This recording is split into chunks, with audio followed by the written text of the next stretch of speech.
Okay, writing a grant proposal. This would be part 2.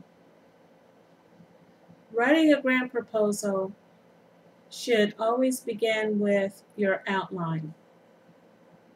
And in your outline, in order, you should identify every request for information there is in the application for both federal and foundation. That way you don't miss anything. I applied for that entrepreneur training program that scored more points than the grant writers from Cal State LA School of Business. And on that grant application, it wanted to know, how will you address Hispanic or Spanish only speaking participants? And if I had not had an answer there, my client would not have been awarded grant funds. So everything must be answered. And it must be verified by 2 other people. So 3 people should all have the same information. At any given time, they should be able to offer input on that grant proposal and speak comfortably with the criteria in the instructions or the guidelines or the application. And foundation grant proposals, as I said, more foundations have gone to an online application format. And so you would just take your basic 4 or 5 page foundation grant proposal or letter of intent and just copy and paste it into those appropriate areas. And what I tell my clients is that when you come to an area or a section that you're just not sure about, then by all means, send me an email, pick up the phone, give me a call, and I can provide you with an answer or a response to that issue that you're not sure about. Very often, they'll be soliciting information that is a lot more detailed than a 4-page grant proposal.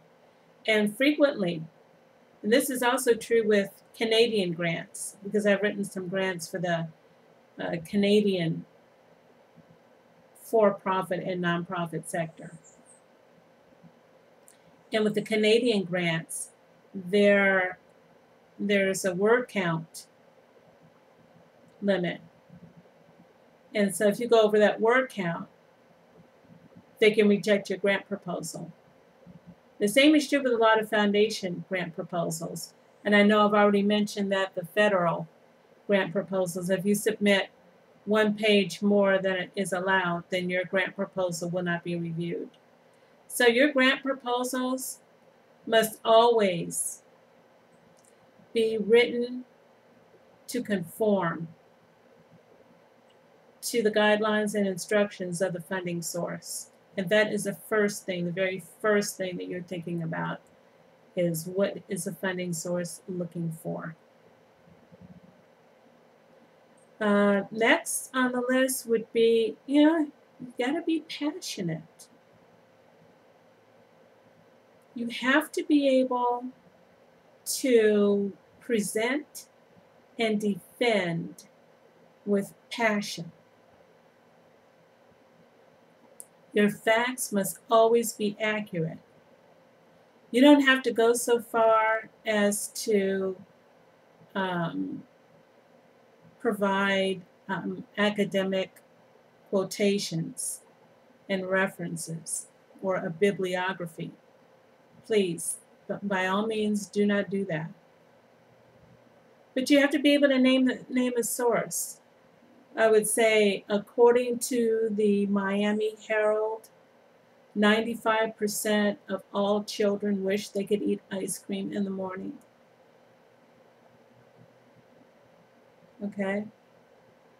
And so, for me, I especially like being able to use those kinds of sources. I have a lot of clients, and they're interested in charts and graphs and things other than an organizational chart, which you do need for almost every federal application. It's an organizational chart. But various other charts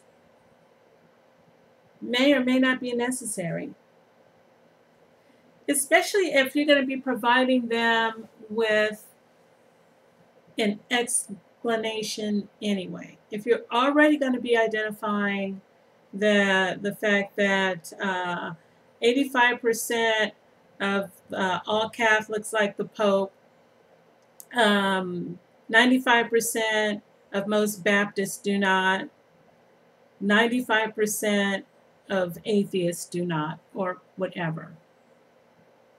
Okay, you certainly don't need a chart to explain something like that.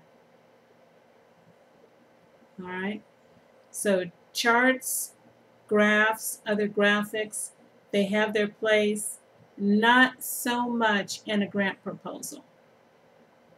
No, not so much, not unless you're trying to offer a concentration of a lot of relevant data.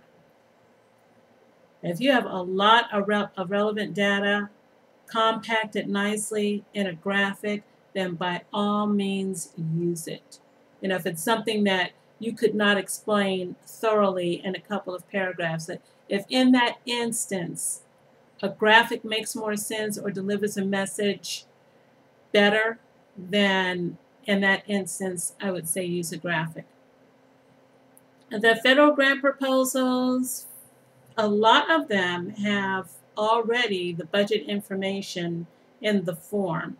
I did one for, it was innovative research. And the budget was right there in the form, in the application form. And then other times I did one this year for Medicare, a couple for Medicare, and we had to submit Excel budget spreadsheets. So it just depends.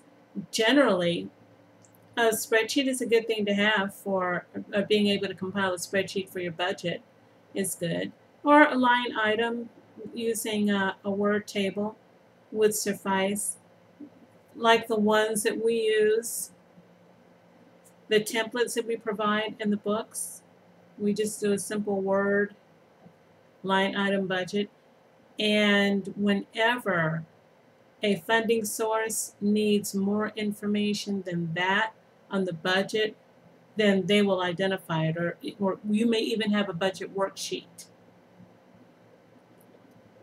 given to you by them. I have also had that done with the federal government. They had a grant proposal, and they had it was the state of Virginia, and they had a separate worksheet that was for the budget, and it was very useful. Okay, so we're going to pick up a little bit later on in the series how to write a grant proposal, and of course a little more information on that. But I promised Cass some information on our company and what it's like to work with our company when I spoke to her, or when we were emailing back and forth this week. So I want to say, yeah, you know, we're pretty laid back. I'm in St. Thomas right now, so I'm the one that gets to do most of the traveling, so I'm pretty much always someplace. I tried to set the camera up outside so you could see the beautiful view that I have from my office. I'm always looking out at the beautiful ocean, or ahead of me I have a beautiful natural aviary. It's one of the most beautiful spots in the world, so, and I really do enjoy being on an island. And so as a result, I shoot a lot of video from islands. So our company is pretty laid back. We're really looking for some sharp, intelligent people with integrity that can, and I'm going to be just honest with you, you can go out and you can represent yourself, or you can go out and you can say, I work with World Dome, and explain what that means to the client. World Dome has been, well, not World Dome itself, because we were active as a grant writing organization before the internet became popular. And so our company name is Image Research and Communication. And we have been writing grant proposals since 1983, successfully since 1983. And I've seen a lot during that period of time. And now I'm more convinced than ever, because it's been proven to us time and time again, that networking, getting that grant writer out there with a business card, hi, my name is Nancy, I'm a grant writer, will generate a lot of business for you. And if you can say that you're a grant writer with Image Research and Communication, and that we have been established since 1983, then we probably have more credentials than you yourself have on your own. So build up some references for yourself. Trust me, we have so many great things happening within our organization. And I'm going to tell you one other really special feature that we have that another grant writing company doesn't have. We support our clients to the point where we can become integral parts of their budget, $10, $20, $30,000 worth of services that we can render the client that we just got through running a grant proposal for through our corporate training division. So I'm certified in software training, computer software instruction. That's very important, because every company and every business needs multiple revenue streams. And that is also true of a sustainability component within your grant proposals. And that's something also that I'm going to be working with all of our local grant writers on. So yeah, hold your businesses dear to you. I'm not really looking for employees. I'm looking for associates. I'm looking for people that can think on their own, think on their feet with some integrity, so that we can partner, because I know I've been established in this business since 1983, and you're not going to grow by yourself. You have to be able to recruit talented people that will be an asset to your organization. And now I will say goodbye until we have another video training session. Have a great day.